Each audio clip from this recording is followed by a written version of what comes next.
H D. Ramesh Piriyapatna ನಿರ್ಮಿತಿ ಕೇಂದ್ರದ ಅಧಿಕಾರಿಗಳಿಂದ ನಿರ್ಮಾಣವಾದ ಬಹು ಉದ್ದೇಶಿತ ಕಟ್ಟಡ ಕಾಮಗಾರಿ ಕಳಪೆ ಆದ ಪರಿಣಾಮ ಬಾಗಿಲುಗಳ ಬಿರುಕು ಬಿಟ್ಟು ಉಪಯೋಗಕ್ಕೆ ಬಾರದಂತಾಗಿದೆ ಎಂದು ಆದಿವಾಸಿಗಳ ಮುಖಂಡ ಜೆ.ಡಿ.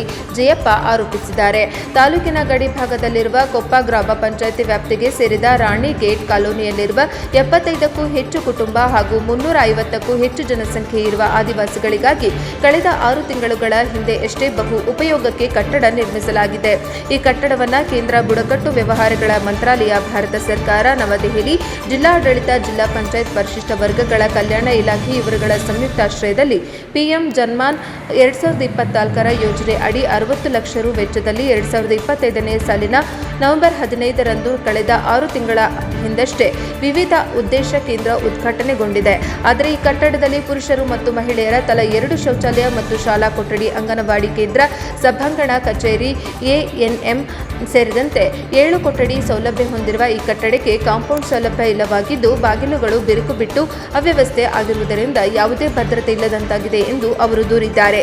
ಆಗಿರುವ ಅವ್ಯವಸ್ಥೆಯ ಬಗ್ಗೆ ನಿರ್ಮಿತಿ ಕೇಂದ್ರದ ಹಿರಿಯ ಅಧಿಕಾರಿಗಳ ಹಾಗೂ ಜಿಲ್ಲಾ ಗಿರಿಜನ ಸಮನ್ವಯ ಅಭಿವೃದ್ಧಿ ಅಧಿಕಾರಿ ಮತ್ತು ತಾಲೂಕು ಸಮಾಜ ಕಲ್ಯಾಣ ಇಲಾಖೆಯ ಸಹಾಯಕ ನಿರ್ದೇಶಕರಿಗೆ ಅನೇಕ ಬಾರಿ ಗಮನಕ್ಕೆ ತರಲಾಗಿದ್ದು ಹಾಗೂ ತಾಲೂಕು ಪರಿಶಿಷ್ಟ ಜಾತಿ ಮತ್ತು ಪರಿಶಿಷ್ಟ ಪಂಗಡಗಳ ಹಿತರಕ್ಷಣಾ ಸಮಿತಿ ಸಭೆಯಲ್ಲೂ ಸಹ ಚರ್ಚಿಸಲಾಗಿದೆ.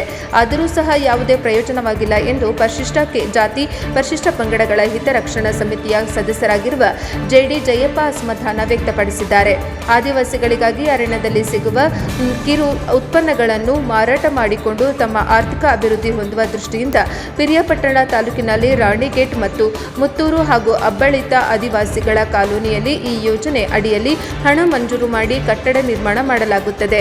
ಆದರೆ ರಾಣಿಗೇಟ್ನಲ್ಲಿ ಉದ್ಘಾಟನೆಗೊಂಡಿದ್ದು ಮುತ್ತೂರು ಹಾಗೂ ಅಬ್ಬಳಿತಿ ಕಾಲೋನಿಯಲ್ಲಿ ಕಾಮಗಾರಿ ಪ್ರಗತಿಯಲ್ಲಿರುವುದರಿಂದ ಅಲ್ಲಾದರೂ ಸರಿಯಾದ ರೀತಿಯಲ್ಲಿ ಗುಣಮಟ್ಟದ ಕಟ್ಟಡಗಳನ್ನು ನಿರ್ಮಾಣ ಮಾಡಬೇಕೆಂದು ಜೆ.ಡಿ. ಜಯಪ್ಪ ಒತ್ತಾಯಿಸಿದ್ದಾರೆ.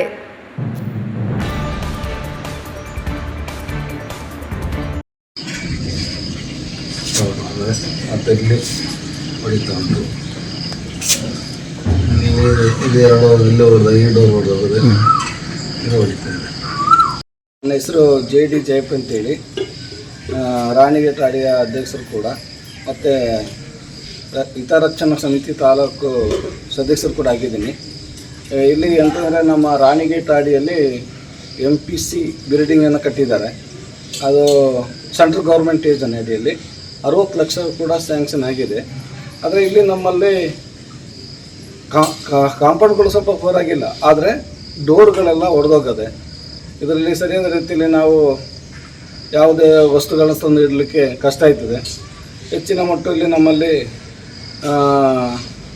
ಮಕ್ಕಳು ಆಟ ಆಡ್ತಿರ್ತದೆ. ಮಕ್ಕಳು ಆ ಕಡೆ ಹೋಗಿ ಏನಾದರೂ ಸಮಸ್ಯೆ ಮಾಡಿದರೆ ನಮ್ಮ ವಸ್ತುಗಳು ಹಾಳಾಗೋಯ್ತದೆ. ಆದ್ದರಿಂದ ಡೋರ್ಗಳನ್ನು ಸರಿಯಾಗಿ ಮಾಡಿಕೊಡ್ಬೇಕಂತೇಳಿ ತಮ್ಮನ್ನು ಕೇಳ್ತಾ ಇದ್ದೀನಿ. ಆದರೆ ಪ್ರಿಯಾಪಟ್ಟಣ ತಾಲೂಕಲ್ಲೂ ಕೂಡ ಎಲ್ಲ ಇದೇ ಥರ MC ಬಿಲ್ಡಿಂಗ್ ನಡೀತಾ ಉಂಟು. ಅದು ಸರಿಯಾದ ರೀತಿಯಲ್ಲಿ ನಿರ್ಮಾಣ ಮಾಡಿಕೊಡ್ಬೇಕಂತೇಳಿ ನಾನು ಕೇಳ್ಕೊಳ್ತಾ ಇದ್ದೀನಿ. ಮುತ್ತೂರು ಮತ್ತು ಅಬ್ಬಾಳತಿಯಲ್ಲಿ MCP ಬಿಲ್ಡಿಂಗ್ ಕಟ್ಟಡ ಶುರುವಾಗಿದೆ. ಆದರೆ ಅಬ್ಬಾಳತಿಯಲ್ಲಿ ಕಾಮಗಾರಿ ನಡೀತಾ ಉಂಟು. ಕಾಮಗಾರಿಗಳು ಕಟ್ಟುವಾಗ ರೀತಿಯಲ್ಲಿ ಒಳ್ಳೆಯ ಗುಣಮಟ್ಟದಲ್ಲಿ ಕಟ್ಟಿಕೊಡ್ಲಿ. ಯಾಕೆಂದರೆ ಆದಿವಾಸಿಗಳು ಅಂತಂದಾಗ ಕಡೆಗಾಣಿಸಿ ನಮ್ಮ ಕಾಮಗಾರಿಗಳನ್ನು ಕಳಪೆ ರೀತಿಯಲ್ಲಿ ಮಾಡಿದರೆ ನಮಗೂ ಮುಂದೆ ಕಟ್ಸ್ಕೊಳ್ಳೋಕ್ಕಾಗೋದಿಲ್ಲ. ನಮಗೆ ಯಾವಾಗೋ ಸೆಂಟ್ರಲ್ ಗೌರ್ಮೆಂಟ್ ನಮಗೆ 60 ಲಕ್ಷದಷ್ಟು ಅನುದಾನಗಳನ್ನು ಕೊಟ್ಟು ನಮ್ಮ ಕೆಲಸ ಕಾರ್ಯಗಳನ್ನ ಮಾಡಿಕೊಡ್ಬೇಕು. ಅವರು ಅನುದಾನ ಕಿರು ಸಂಪನ್ಮೂಲ ಬಳಸ್ಕೊಂಡು ಅವ್ರು ಮಾರಾಟ ಮಾಡಿಕೊಳ್ಳಿ ಅಂತೇಳಿ MCP ಬಿಲ್ಡಿಂಗ್ಗಳನ್ನು ಮಾಡಿಸ್ಕೊಟ್ಟಿದ್ದಾರೆ. ಅದಕ್ಕೆ ತಾವುಗಳು ಕಾಮಗಾರಿ ಯಾರು ಮಾಡ್ತಾಯಿದ್ದಾರೆ ಅವರು ಸರಿಯಾದ ರೀತಿಯಲ್ಲಿ ಮಾಡಬೇಕು. ಮತ್ತು ನಮ್ಮ ಸಮಾಜ ಕಲ್ಯಾಣ ಅಧಿಕಾರಿ ಮತ್ತು ನಮ್ಮ ITDP ಇಲಾಖೆಗಳಿಗೆ ಗಮನಕ್ಕೆ ತಂದಿದ್ದೀವಿ. ಈ ಥರ ಕಾಮಗಾರಿ ನಡೆದಿದೆ, ಇದನ್ನು ಸರಿಯಾಗಿ ಪರಿಶೀಲನೆ ಮಾಡಿ ಅಂತೇಳಿ ನಮಗೆ ಅವ್ರಿಗೆ ಹೇಳಿದ್ದೀವಿ ಅಂತ ಹೇಳೋ ಮಾತನ್ನು ಹೇಳ್ತಾ ಇದ್ದಾರೆ ಹೊರತು ಇಲ್ಲಿಗೆ ಅವರು ಕಂಟ್ರೋಲ್ದಾರರು ಬಂದಿಲ್ಲ. ನಮ್ಮ ITDP ಕೂಡ ಗಮನಕ್ಕೆ ತಂದಿದ್ದೀವಿ. ಅವ್ರು ಹೇಳ್ತೀವಿ ಜಯಪಾಲ ಅಂತೇಳಿ ಹೇಳಿದ್ದಾರೆ ಅಷ್ಟೇ, ಇನ್ನು ಯಾವುದು ಮಾಹಿತಿಗಳು ಬಂದಿಲ್ಲ. ಸರಿಯಾದ ರೀತಿಯಲ್ಲಿ ಅಧಿಕಾರಿಗಳು ಇದನ್ನು ಗಮನ ಇಟ್ಟು ಕೆಲಸ ಕಾಮಗಾರಿ ನಡೆಸ್ಕೊಡ್ಬೇಕಂತೇಳಿ ತಮ್ಮಲ್ಲಿ ಮನವಿ ಮಾಡ್ತಾಯಿದ್ದೀವಿ.